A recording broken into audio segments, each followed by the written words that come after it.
Sadar. Sudah ada dua. Aktifah tadi. Baik, kita tak silap ayat 10 malam ini.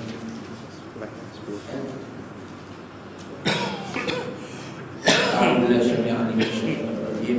Sawa'un 'alaihim a'anzartahum am lam tunzirhum la yu'minun. Maksudnya, dan dengan sebab itu, sebab apa? Sebab yang lepas ayat yang lepas, iaitu sebab mereka itu sudah tersekat ataupun terdinding sehingga mereka tak dapat melihat. Jadi dengan sebab itu, sama ada kepada mereka itu kau beri amaran atau beri peringatan, atau kau tidak beri amaran kepada mereka, tetap mereka itu tidak mahu beriman. Jadi artinya,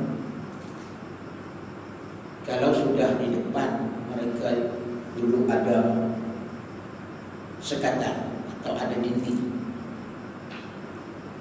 dan di belakang mereka juga ada sekatan atau dinding, atau kita balik ayat sebelum itu, iaitulah adanya, kita kata, belenggu yang membelenggu tekuk mereka sampai mereka jadi terdongak.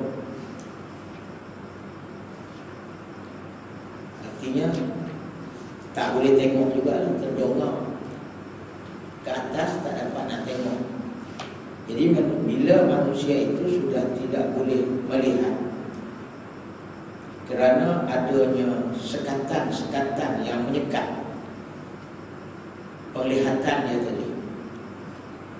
Ataupun dalam ayat lain dalam surah Al-Baqarah, Allah sebut, khatamallahu ala qulubihim wa ala sam'ihim wa absarihim ghishawah.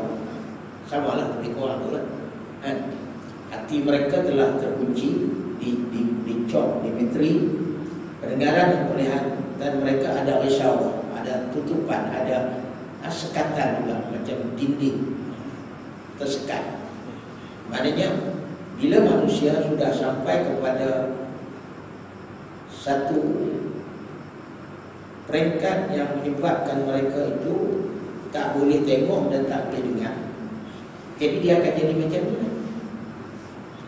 Karena surah Baqarah itu sawa'un alaihim a'anzartahum am lam tunzirhum la yu'minun. Jadi sama. Punca dia pasal apa? Pasal pendengaran dan penglihatan itu sudah tersekat. Sudah risau, adanya risau, adanya halangan, adanya sekatan.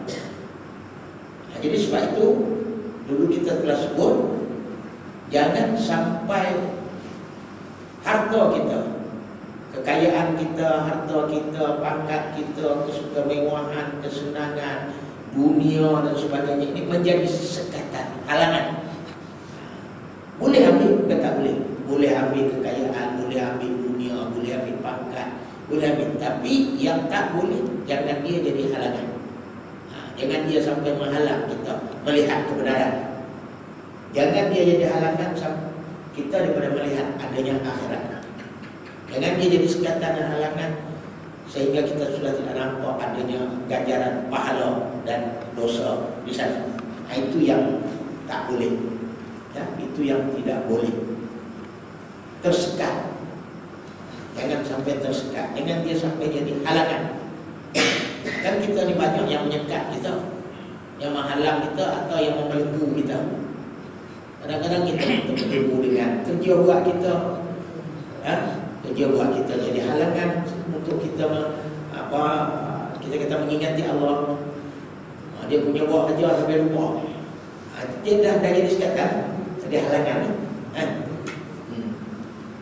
Kadang-kadang anak kita menyekat kita, menghalang kita, macam-macam masa kita, jadi sekatan sampai tak dan. Ada orang tuan-tuan, bukan dia tak dan nak main surau, adalah di kalangan masyarakat, tapi tak banyak. Bukan sekat dia terhalang untuk main surau, untuk sama-sama semayang berjamaah ke cari ilmu. Bahkan dia terhalang untuk bermasyarakat dengan masyarakat. Dia tak ada. Dia tak ambil kisah masyarakat. Hang mati ke, hang kena tak nampak batang hidup dia. Tempat saya ada macam tu. Dia tak banyak. Temperatur dia tu tak ada banyak yang sampai tak tahu ambil hal masyarakat orang. Itu adalah benda-benda yang menjadi apa tadi? Sekatan ataupun yang telah membelenggukan. Ini yang Allah sebut. Bila sudah dia tersekat, terdinding kelihatan dia, terdinding pendengaran dia pun terdinding, tersekat, dia tak boleh tengok kerana adanya sekatan, adanya halangan tadi. Dan halangan yang dimaksudkan dalam ayat yang kita bincang itu ialah kemewahan, kekayaan, pangkat, keduniaan, harta benda. Itu yang menjadi. Dan memang ini pun kan, dalam bulan Rejab, bulan Isra Mi'raj pun digambarkan yang menyekat kita antaranya dunia, yang dilihatkan pada Nabi perempuan cantik yang memanggil dia, yang berada di depan Nabi. Itu halangan dalam perjalanan nak menuju Allah, nak berjumpa dengan Allah. Dia ada halangan-halangan dari segi halangan yang berbentuk kebendaan, itu dunia. Halangan yang berbentuk makhluk halus, iaitulah syaitan, jin, iblis itu.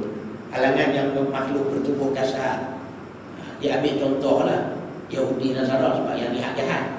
Manusia paling jahat, paling duk ganggu orang, duk sekat orang, duk halang orang, jadi penghalang. Jadi bila itu ada, maka jadilah dia macam ni. Sawa'un alaihim a'anzartahu. Kita bagi tahu pun, tak bagi tahu pun dia macam tu. Pasal dia dah tersekat. Telinga dia dah tak boleh dengar, mata dia dah tak boleh tengok, dia tak boleh mendengar. Sebab tu ada orang dalam masyarakat kita ni, dia bukan sekat tak mahu. Dia kadang-kadang sampai peringkat bukan takat, dia tak nak kepada kebenaran apa yang orang nak sampai dan sebagainya. Tapi sampai pada satu peringkat dia juga jadi penghalang. Itu ya. Dia sampai peringkat dia jadi penghalang. Bukan dia tak mau, bertekad dia tak mau. Buat apa aku tak mau. Boleh tahan lagi. Tapi ada manusia ni, dia ganggu, dia kacau. Dia ganggu, dia kacau. Macam contoh, kita buat contoh Abu Jahal, Abu Lahab lah. Kita buat contoh orang lah, ni orang apa ni. Kita buat contoh Abu Jahal, Abu Lahab. Abu Jahal, Abu Lahab ni bukan sekat dia tak mau. Dia sekat pula orang lain pun jangan pergi. Dia sekat pula Nabi jangan sampai benda hak itu. Dia sampai peringkat lagu tu manusia ni. Kalau tetap dia tak mau, dia tak kacau, senang macam apa kita kata macam Abu Talib. Macam Abu Talib, dia tak mau, tapi dia tak sekat. Bahkan dia tolong dia lah. Itu bagus juga lah. Dia satu sudut bagus. Memudahkan kerja dakwah, memudahkan kerja Nabi. Tapi Abu Jahal ni, dia bukan dekat dia tak mau, dia sekat orang jangan pergi. Dia ganggu, dia sekat. Sebab itu ada orang di antaranya yang menyekat program Nabi supaya orang tak pergi, dia membeli penyanyi. Wa minan nasi man yastari lahwal hadis. Itu. Ada orang yang sanggup beli apa kita kata benda yang melalaikan orang. Itu cerita dia beli, dia sanggup kalau beli penyanyi, panggil penyanyi lah. Panggil penyanyi supaya orang pergi dengar orang nyanyi, tak pergi dengar apa hak Nabi nak sampai. Dia bilang betul. Itu kira peringkat yang lagi teruk lah kita kata. Lagi sampai peringkat teruk. Jadi maknanya Allah memberitahu kepada Nabi kita, iaitulah adanya manusia yang sama saja, tidak ada apa-apa perubahan. Sama ada kau memberi peringatan atau kau tak bagi ingatan. Tuan-tuan, kita ni termasuklah kita. Kadang-kadang kita jangan melihat ayat itu kepada orang lain saja. Kadang-kadang kita kena melihat ayat kepada kita.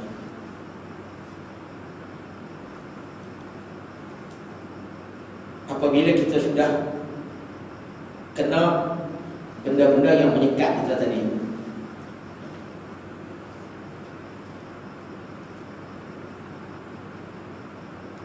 kita ni sampai kita kata ada peringkat orang ni dia mau dengar, tapi dia tak boleh terima. Yang kita buat dah. Kan? Banyak kita sayang diri pun. Kadang-kadang kita kata pilih. Tapi apa kita dengar itu tidak kita tidak boleh ambil untuk kita ikut, untuk kita amalkan. Macam saya ni lagi teruk, mungkin banyak benda yang saya sampai saya sendiri pun tak boleh. Itu satu hal. Itu satu hal. Jadi kalau orang yang mai dengar, yang mau dengar, yang mau perhati, yang mau tengok pun belum tentu boleh dapat hidayah. Tak. Orang yang mau dengar, yang mau tengok, yang mau ambil perhati, ambil berat, tengok, dengar pun tak pasti lagi dia dapat hidayah. Apalagi kalau dengar pun tak mau, tengok pun tak mau. Nampak?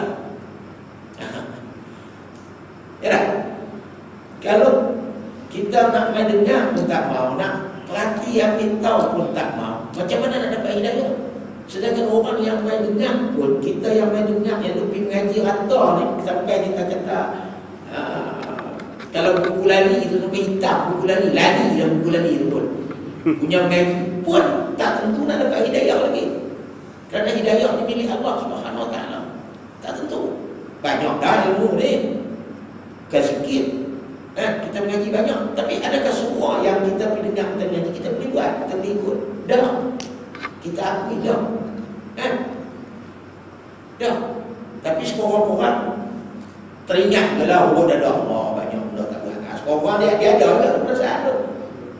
Banyaknya kita tak buat, Allah banyaknya salah. Sekurang-kurang dia ada juga sikit. Kalau yang tak mari langsung, tak mau nak dengar langsung, tak mau nak ambil perhati, tak mau nak fikir, macam mana dia nak dapat hidayah? Itu yang Allah kata. Tak ada. Lagi tak ada. Lagi tak ada. Lagilah tak ada. Kalau artinya kalau kita tak buka pintu, macam mana orang nak masuk? Kalau pintu lah kita tak buka, kita boleh masuk. Itu juga hidayah. Jadi antaranya kita kena usaha. Kena usaha, kena main dengar, dan main ambil faham. Jadi begitu. Itu pun tak tentu dapat. Tak tentu. Macam kita ni, tak tentu lagi boleh kita aman, kita buat. Kecuali orang-orang yang mendapat pertolongan daripada Allah Subhanahu Wa Taala. Sebab tu kita minta pertolongan daripada Allah Subhanahu Wa Taala. Itu orang yang main. Kalau yang tak main, lagi lah.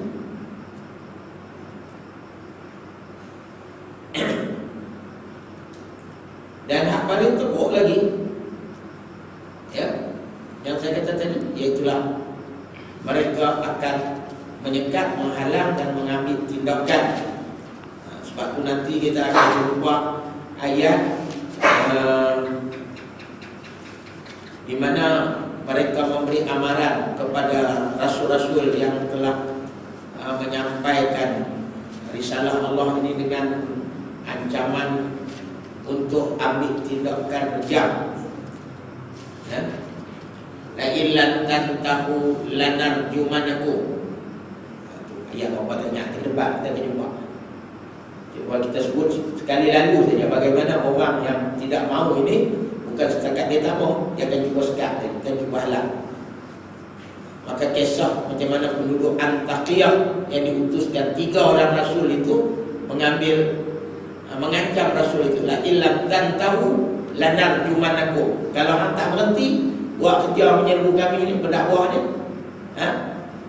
lanarjumanakum, kami akan kejam. Itu amarannya. Wala yamassannakum min azabin alim, dan kami akan kenakan azab yang pedih. Itulah dia manusia ni. Kalau sudah dia tidak melihat kebenaran, dia dah tak nampak benda betul, dia dah tak dapat menilai benda baik, disebabkan tadi sekatan-sekatan yang menyekat dia tadi, kepentingan-kepentingan itu tadi, kebendaan-kebendaan, keduniaan dan sebagainya. Yang saya kata bukan tidak boleh, tapi jangan dia sampai jadi penghalang, jangan dia sampai jadi sekat untuk kita beribadat kepada Allah Subhanahu Wa Taala.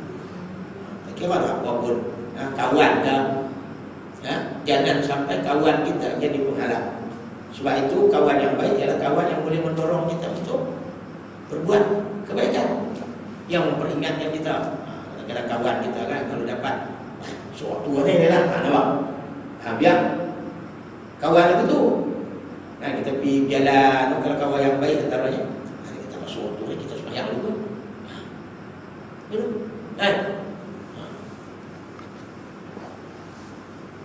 Jadi begitu. Dia jadi pendorong, bukan jadi penghalang atau sekatan. Sebab itu terkadang-kadang manusia yang sampai peringkat macam ini, dia dah, itu yang Allah sebut macam binatang ternakan. Binatang pun kalau kita marah dia faham.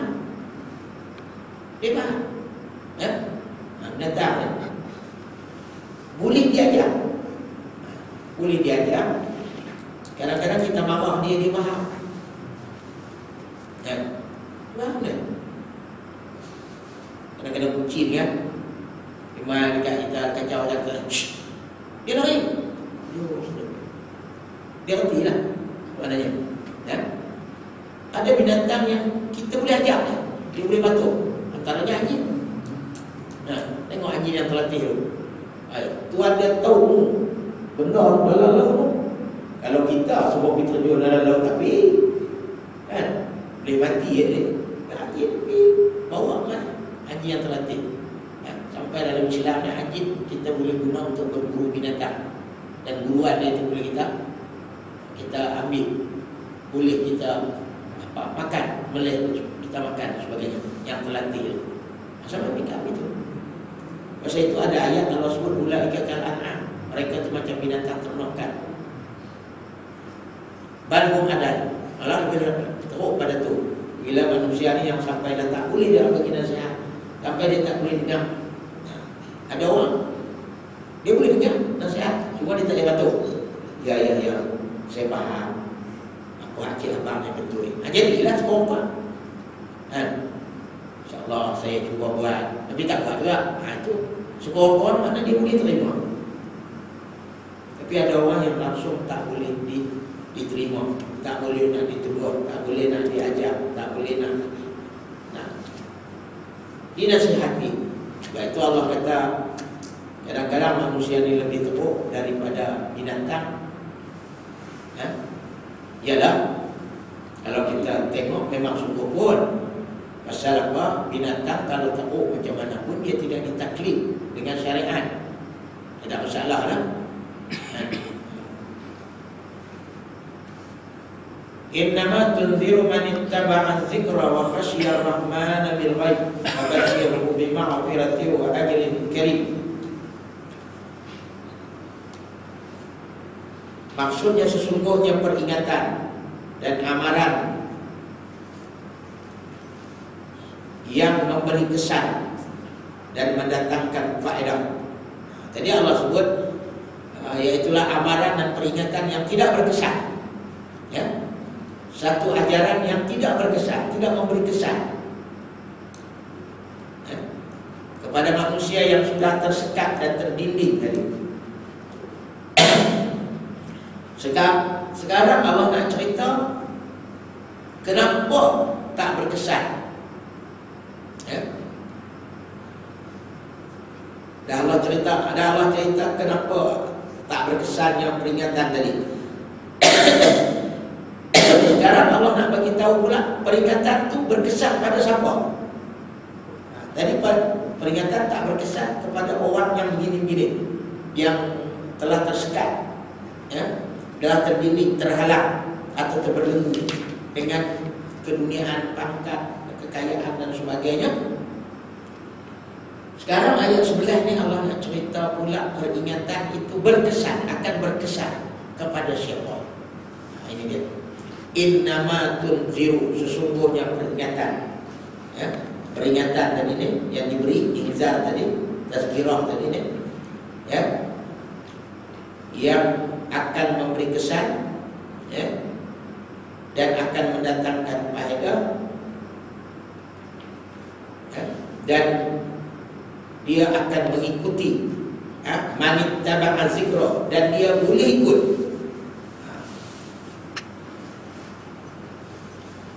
Baik, tengok ayat ini. Yang kata peringatan itu berguna dan berfaedah bukan setakat orang dengar, ya? Bukan setakat dengar. Yang lain. Peringatan itu akan berguna dan berfaedah bukan setakat dengar. Tetapi peringatan itu yang dianggap berguna dan berfaedah ialah man taba'a dzikra, apabila dia boleh ikut peringatan. Itu berkesan. Kita berkesan kan? Itu pengajaran ataupun peringatan yang berkesan. Ya. Yang berkesan itu ialah apabila man taba'a, dia boleh ikut. Ya, mereka yang boleh ikut zikra, peringatan itu.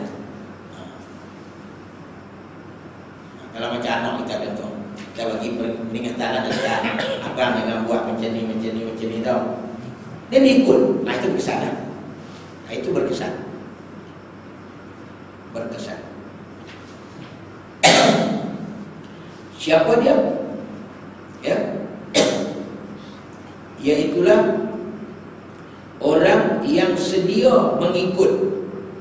Orang yang bersedia untuk mengikut. Jadi maknanya nasihat ini akan berkesan kepada orang yang bersedia untuk nak ikut. Itu satu. Dia memang dah. Dia memang dah. Kalau macam contohnya, contoh cerita lah. Contoh cerita dalam surah Abasa yang kerana ayat itu Nabi ditegur. Kita orang buta. Nabi sedang duduk berdakwah kepada pemimpin Mekah.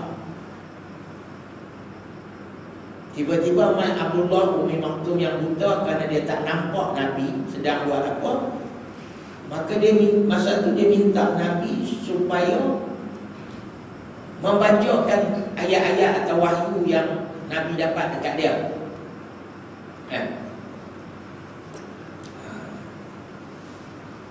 Dia nak tak? Dia sendiri minta, dia sendiri mau. Makna artinya dia sendiri sedia untuk menerima arahan daripada Nabi.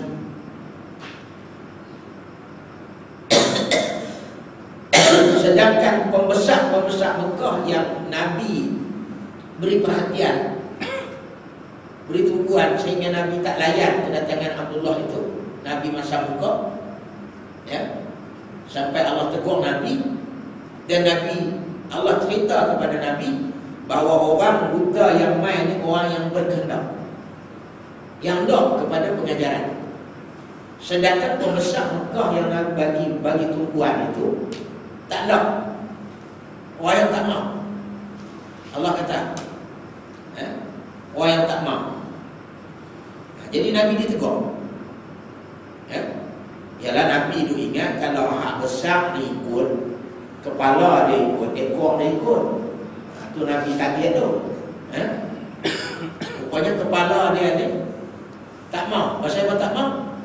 Adanya dinding sekatan. Apa dia sekatan tu? Pangkat. Dia kata kalau aku ikut Muhammad, aku tak jadi ketua. Muhammad jadi ketua. Kalau dah tak jadi ketua, dia kata habis aku keluar, tak masuk duit tu baru. Dia nak buat aku lah. Hak tu yang jadi halangan tu, sekatan dia. Dia faham macam tu. Bila dia ikut Muhammad ini, tersekatlah dia. Yalah banyak benda dia tak boleh buat. Dia boleh minum arak, dia tak boleh minum arak. Dia boleh berjudi, dia tak boleh berjudi. Dia boleh semua berhala, dia tak semua berhala. Jadi banyak benda-benda yang menjadi kesukaan dan kegemaran dia itu dia termasuk tinggal. Dia atas sebab itu dia tak nak. Sedangkan yang buta ni, dia betul-betul ikhlas. Tak. Jadi orang yang peringatan itu berguna, berfaedah ialah orang yang man taba'a, yang bersedia untuk nak ikut. Bersedia. Dia bersedia untuk nak ikut. Apa kita kata? Pengajaran itu. Itu satu. Yang kedua, orang yang wahasiyar rahman. Ada dua. Ini lah dua benda menjadi punca seseorang itu boleh terima teguran, boleh terima pengajaran, mudah untuk terima pengajaran, mudah untuk terima teguran, mudah untuk terima nasihat. Ialah yang pertama, dia memang bersedia untuk terima. Macam tentera kan, sedia, dia abang. Dia abang tersedia lah, bagilah arahan, dia akan buat. Itu macam tu. Mana? Dia sudah bersedia.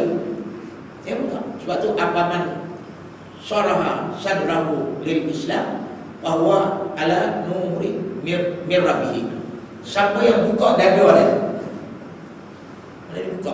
Dia tak tutup, dia buka. Dia buka.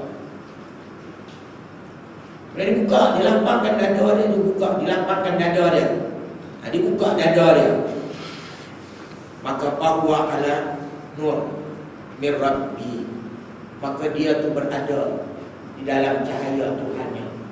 Ini orang yang dapat cahaya. Petanda kita didapat tunjuk dapat cahaya, kita rasa lapang dada.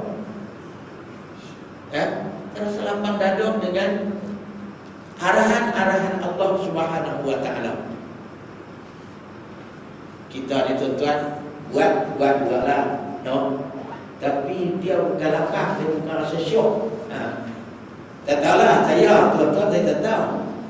Masing-masing kita ceklah diri kita, apakah kita buat ini kita rasa lapang, atau kita buat dengan cara kita paksalah diri kita. Takwalah bagus jugalah,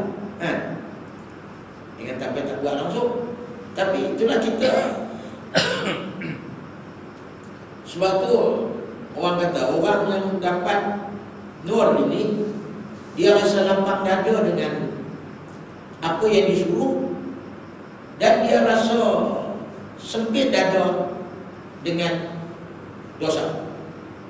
Jadi orang kalau tak terasa dengan dosa, tak rasa cemas, dengan dosa ni tak rasa cemas, dan dengan benda baik ini tak rasa lapang dada, kira berat lagi berat. Kita ni rasa tahap ni apa? Maksud saya yang cakap ni, tahap iman kita ni tak ni lagu, tak rasa syok lagi ibadat ni. Ada? Tak rasa syok. Sahabat ni dia ibadat tu bukan tekat nyamuk gigit dia tak rasa. Panah kena belakang tak rasa. Tu dia kira cukup syok. Kosong pun buku tak rasa apa. Mana ada nyamuk sekok puluh tinggi nanti. Salam apa salam tu tak ada belah kiri ya. Tabuh nyamuk dulu. Tinggi sampai tak mau. Tu kita masuk apa tak boleh. Jadi kita tak sampai lagi lah ke tahap itu. Walaupun tak apalah. Seorang-orang kita nak dapat rahmat Allah, kita buat. Walaupun dalam kita terpaksa, kita nak dapat rahmat Allah, insya-Allah. Ya, Allah tengok kita mau walaupun tak tahu mana, tapi insya-Allah Allah akan bagi rahmat dia. Allah bagi rahmat. Jangan sampai kita tak mau. Jadi ni orang yang mudah untuk mendapat pengajaran. Satu, manittaba'a, yang bersedia untuk ikut. Yang kedua, wa khasyar rahman bil ghaib, dan dia takut. Dia takut kepada Tuhan yang Maha Rahman. Tuhan yang Maha Rahman bil ghaib. Bil ghaib ni kita urai dua. Satu, bil ghaib, Tuhan yang dia tak nampak tapi dia takut. Dia tak nampak Tuhan tapi dia takut. Itu satu. Dia tak nampak surga tapi dia takut. Dia tak nampak neraka tapi dia takut. Dia tak nampak dosa tapi dia takut. Hanya yang kata ghaib ni.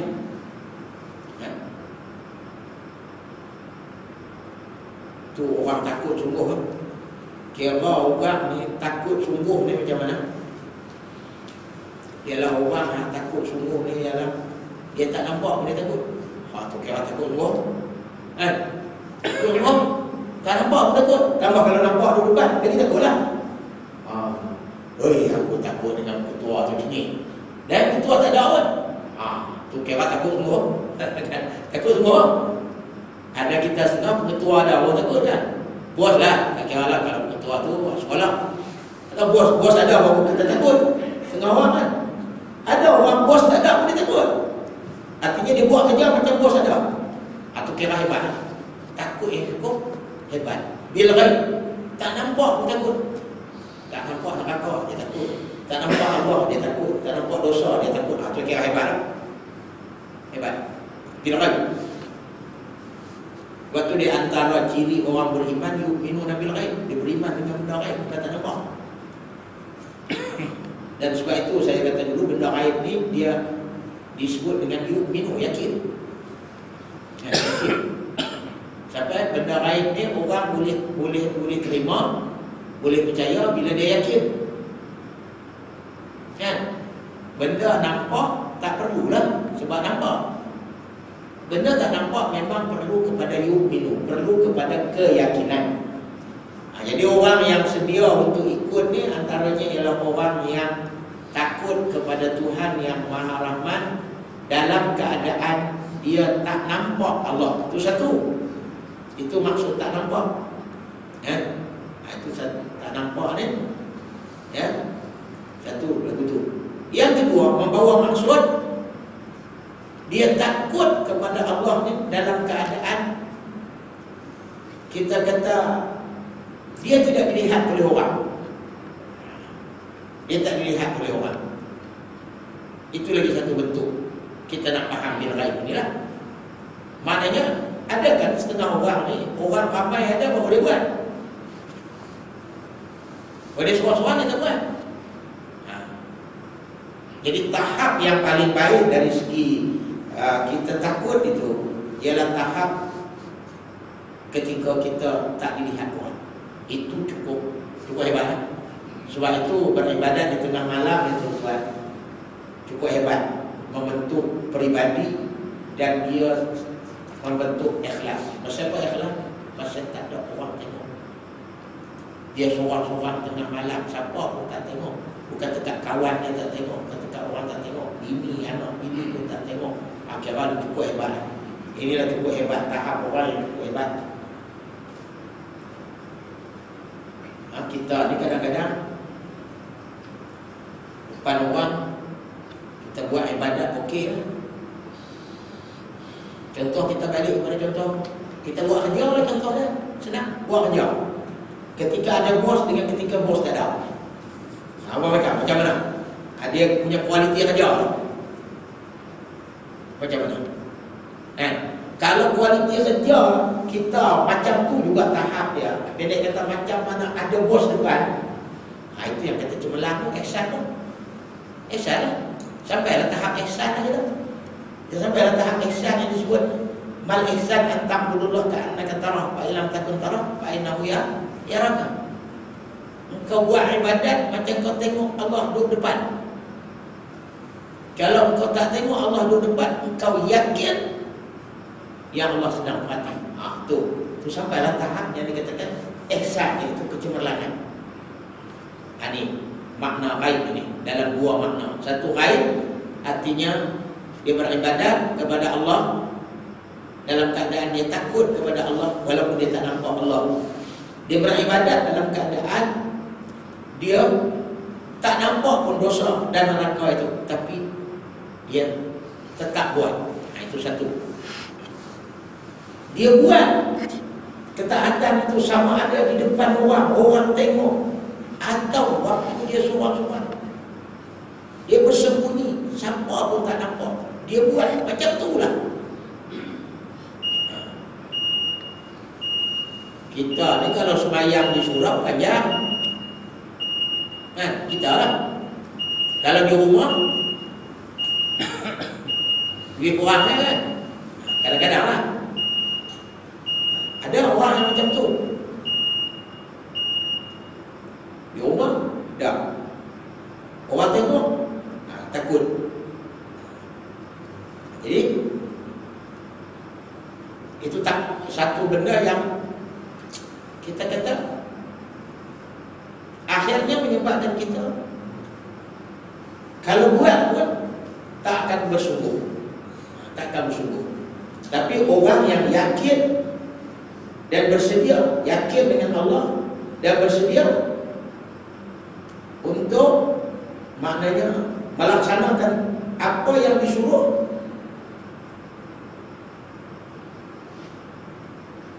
maka dia akan terima.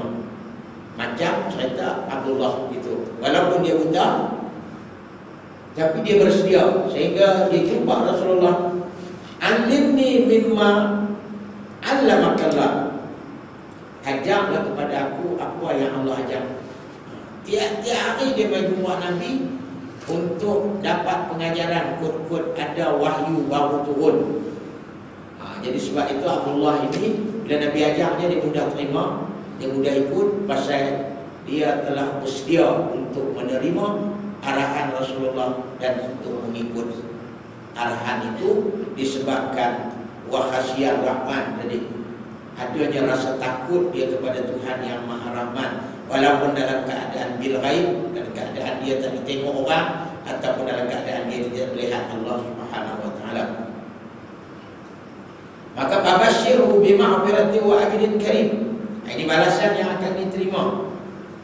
Babashirhu, maka beritahulah, maka beritahulah kepadanya berita yang mengembirakan. Apakah berita yang mengembirakan itu? Bima'firatin wa ajrin karim, dengan keampunan dan mendapat balasan atau pahala yang mulia. Ini dia. Satu, dapat maghfirah. Artinya orang ni tuan-tuan, kita ni kalau mau beribadat kepada Allah, walaupun kita kata macam kita katalah ibadat kita ni kalau nak dikira takkan boleh untuk memasuki surga Allah, karena banyaknya kesalahan-kesalahan kita dan nikmat yang Allah bagi. Tetapi di antara dia ialah maghfirah itu. Itu penting, keampunan. Ya, bila kita mau ikut apa yang Allah suruh, kalau ada kekurangan-kekurangan yang ada pada kita, kesalahan-kesalahan yang ada pada kita itu, Allah akan ampun. Allah ampun. Dengan sebab tu yang kita kata dulu, kita masuk ni kerana rahmat Allah, bukan kerana ibadat. Ibadat tak cukup, buatlah banyak mana pun tak cukup. Tapi kerana rahmat. Tak dapat rahmat pun kena ittaba'ah, ikut. Jangan bantah, kan? Ikut. Kita sama-sama manusia pula begitu. Kalau apa dia kawan tu semua kita ikut, InsyaAllah kan? Ada lah ganjarannya tu, kan? InsyaAllah ada ganjarannya. Jadi Allah akan beri keampunan satu, kemudian akan memberi pahala, ganjaran, ya, yang mulia. Termasuklah maksud ganjaran ini selain daripada pahala, ialah akan ditempatkan di tempat yang mulia, itulah surga, dengan ganjaran surga, pahala dan ganjaran surga. Jadi begitu, ya.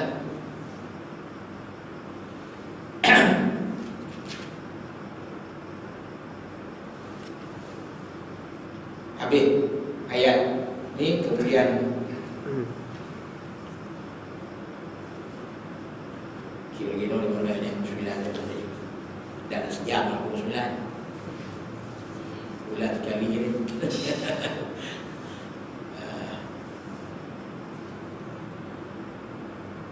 Inna nahnu nuhyil mauta wa naktubu ma qaddamu wa asarahum wa kulla syai'in ahsaynahu fi imamin mubin.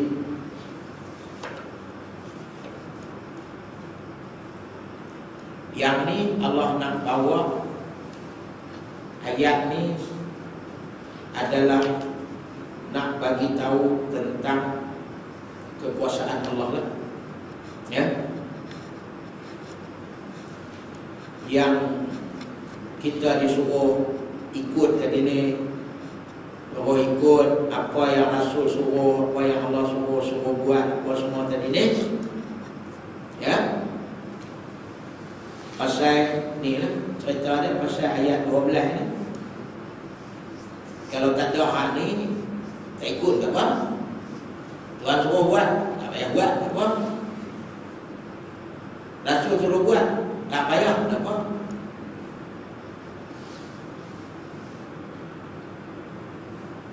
Di antara dia pasal ini kan. Jadi bolehlah kita kata ayat 12 ini sambung daripada ayat 11. Iaitulah punca-punca atau sebab yang menjadikan manusia itu akan ikut dan taat. Satu tadi ialah dia bersiap, dia bersedia untuk terima. Yang kedua, dia takut kepada Allah. Dan yang ketiga bolehlah kita kata ayat 12 ini. Inna nahnu nuhyil mauta wa naktubu ma qaddamu wa asarahu. Sesungguhnya kami menghidupkan orang-orang yang mati, dan kami tulis segala yang mereka telah kerjakan, serta segala kesan sama ada perkataan dan perbuatan yang mereka tinggalkan. Wa kulla syai'in ahsaynahu fi imamin mubin.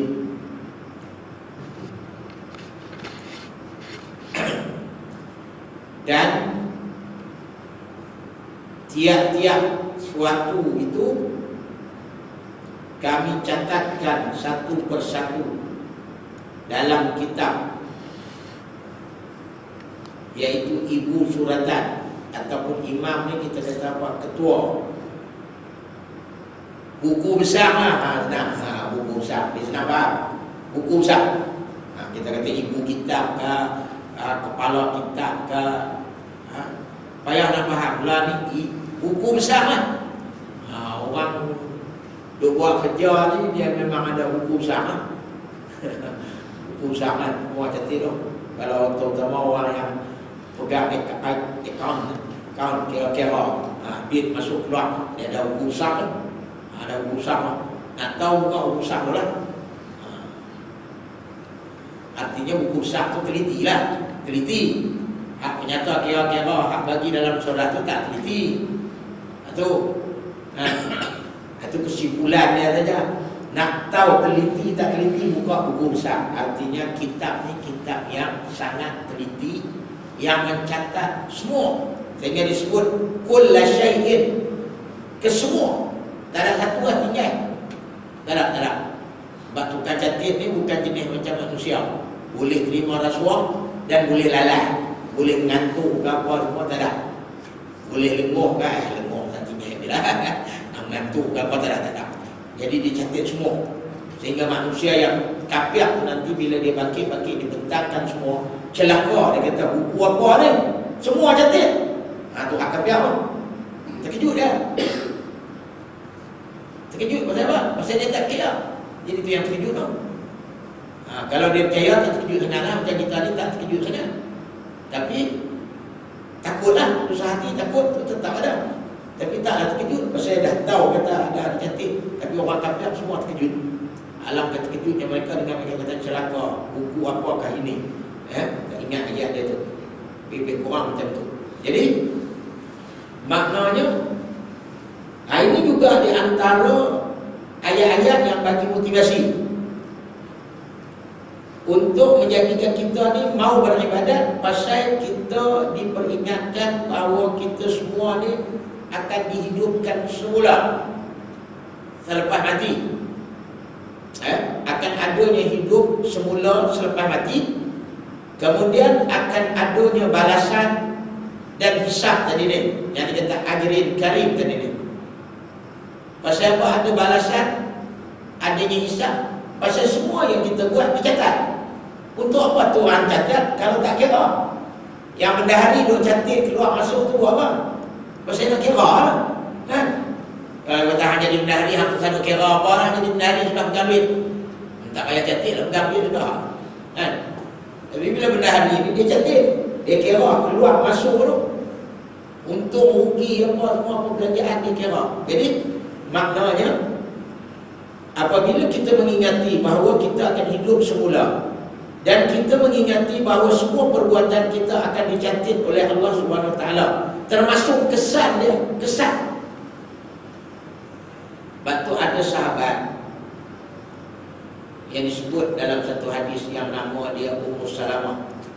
Anak apa? Bukan Ummu Salamah, Banu Salamah. Banu Salamah ini ialah anak cucu Salamah. Fa'arada Banu Salamah, kata Nabi. Fa'arada ni maka menghendaki, dia hendak. Banu Salamah ni dia hendak apa?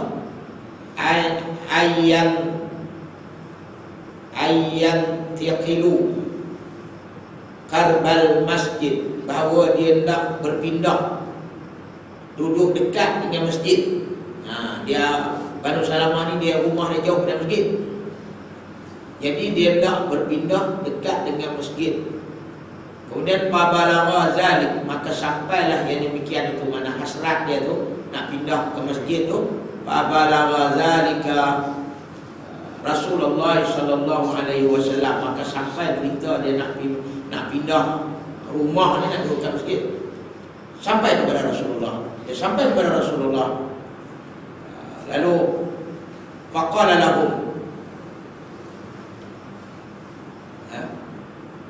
maka Nabi pun bersabda, berkata kepada mereka, kepada Banu Salamah ni.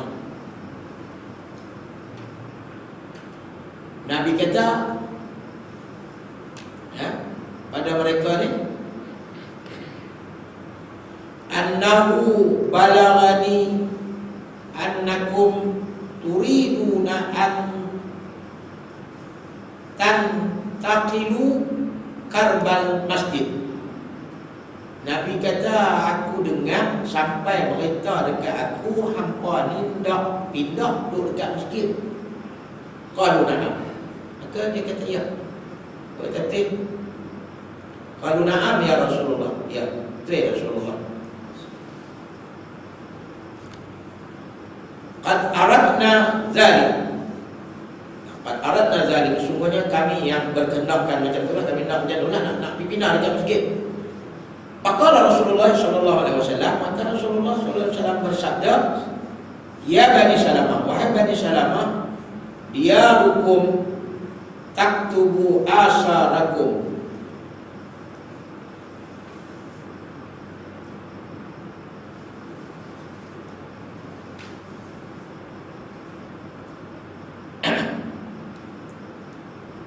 Diyarukum tuktabu, bukan tak, garis dia tuktabu juga. Diyarukum tuktabu asarukum, diyarukum tuktabu asarukum. Wa hakaza rawahu Muslim. Lalu Rasulullah SAW mengatakan, rumah kamu yang jauh tu, kamu duduk jauh itu, ya, kamu duduk jauh tu, tuktabu asara, ditulis kesan. Kesan artinya, kesan maksudnya sini bekas. Dia duduk jalan tu, jalan pergi masjid tu jauh tu, jalan-jalan tu, kesan dia berjalan tu pun ditulis pahala. Jadi Nabi nak beritahu tak usah pindah lah, bagus hang duduk jauh tu.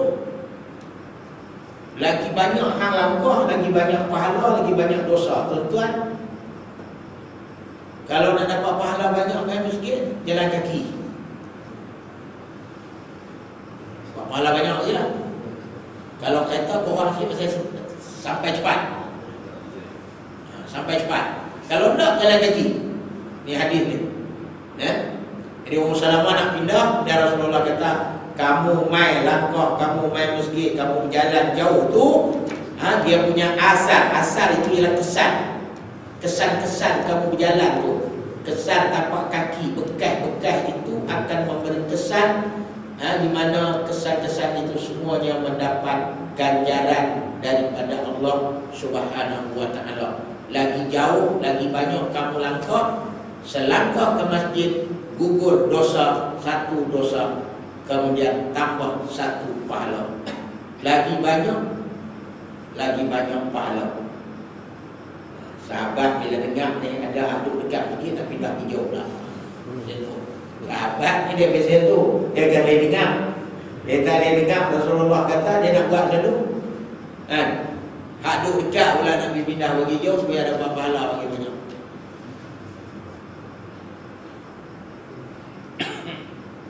Tapi kalau boleh main, kalau tak boleh main, dia jadi sial pula rumah tu. Rumah tu jadi sial. Sial sebab kata Nabi ada 3 sial. Satu, rumah jauh dari masjid, tak dengar azan, tak main masjid. Jadi dia tak tahu orang azan kata azan, dia lalai dengan sebab jauh, dia tak dengar, dia jadi lalai. Bukan dia tak mau main, tapi dia tak dengar tu dia jadi lalai. Kan kita kan bila dengar azan, kita tengah duduk balik, tersentak lah, main lah kan. Jadi begitu. Jadi ni semuanya akan dicatat. Tiap-tiap apa yang kita buat termasuk asarahu, termasuk kesan, bekas. Bekas. Bahkan bekas itu juga esok bukan setakat dapat pahala. Bekas itu juga esok menjadi saksi. Kalau baik, baiklah. Dia beda baiklah. Kalau jahat, jahat. Itu jalan tu, kita duduk lalu tu. Mungkin ada pokok atau rumput lalu. Esok dia main jadi saksi. Dia kata, aku tengok dia main. Aku tengok dia main, sekian orang. Dia jadi saksi. Dia jadi pembela kita. Jadi saksi semua kita buat. Termasuk hari apa, hari jadi saksi. Masa, tempat dan sebagainya. Itu yang ada orang, dia semayang di ubah-ubah tu. Duduk tentu. Macam apa? Ni nak dapat tangi ni, so kita duduk tangi ni, nanti dia pergi abang. Dia duduk tangi, dia duduk. Tapi kawan duduk tentu. Dia jadi banyak tempat. Banyak. Itu yang kadang-kadang orang ubah tempat tu. Ubah tempat tu pasal nak dapat asar itu. Bekas. Artinya sampai bekas tu pun dapat pahala. Ya, bekas-bekas tu pun dapat pahala. Kesan itu pun dapat pahala. Semuanya itu tercatat, tertulis dalam buku besar. Buku besar yang akan dibentangkan besok di hadapan Allah Subhanahu Wa Taala, yang sama-sama kita dapat lihat sendiri. Allah kata ikra kita baca kitab kamu, catatan kamu, kafa binafsi, cukup kamu sendiri jadi saksi. Kalau tak cukup, memang bukan kita saja, banyak lagi tadi bukan apa semua tu akan jadi saksi. Tapi kalau saksi Tuhan tak bawa mai pun, kata Allah cukup dah apabila kita tengok buku tu. Tu yang tadi yang kata buku yang sampai mengejutkan orang kafir, semua catat ke? Semua catat. Ingat kata catat semua. Kullu syai'in, ke semua. Hak baik, hak jahat, ke semua, kecil, besar. Yang besar, yang kecil, semuanya tercatat. Tidak ada satu benda yang tidak tercatat, dan tidak ada satu benda yang tak diambil kira untuk dihisap dan diberi balasan oleh Allah Subhanahu Wa Taala. Semuanya akan dihisap, dikira, kecuali yang telah diampunkan oleh Allah. Kerana kita minta ampun, kita bertaubat dan sebagainya, aku hapus kira. Dihapus kira. Wallahu a'lam. Mudah-mudahan apa yang kita bincang 3 ayat pada malam ini, kita mohon kepada Allah pertolongan, taufik dan hidayahnya untuk kita dapat terima, dan yang paling penting untuk kita amalkan. Dan insya-Allah untuk bulan depan ini kita akan melihat satu kisah tentang penduduk yang degil. Ini dah cerita dah kan. Jadi cerita kita ada orang terima ada orang jahat, ada orang degil, maka Allah bawalah satu kisah penduduk degil. Sampai 3 orang satu masa Allah utus Rasul, 3. Tak cukup 2, hantar 2 tak cukup, hantar seorang 3. Yang degilnya penduduk bandar ini, yang berada di bandar ini, iaitulah Antakya, yang akan kita tengok bagaimana kedegilan mereka, dan bagaimana kita kata tindakan-tindakan yang mereka buat kepada Rasul, dan termasuklah kepada orang yang membantu Rasul yang disebut sebagai Ashabul Yasin, iaitu Habibun Najjar, yang dipijak sehingga terkeluar perut, dan Allah balas dengan balasan syahid, terus masuk surga masa itu juga. Lepas saja dia mati, terus Allah kata qila dukhulil jannah, masuklah dalam surga. InsyaAllah. Allahu salli ala Muhammad wa dawaiha wa ala al-abdani wa nuriha wa ala alihi wa sahbihi wa barik wa sallim. Allahumma innaka ta'lamu anna hadhihi al-qulub qad ijtama'at ala mahabbatik wa taqat ala ta'atik wa tawahadat ala da'watik wa ta'ahadat ala nusrati syariatik wa wasqillahumma rahmatataha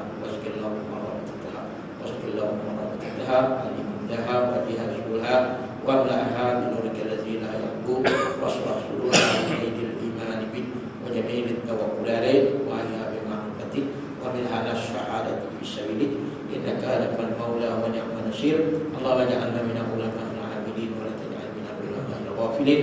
Rabbana atina fid dunya hasanah wa fil akhirati hasanah wa qina adzabannar. Wa sallallahu ala Muhammad wa ala alihi wa sahbihi ajma'in. Alhamdulillah. Bismillahirrahmanirrahim.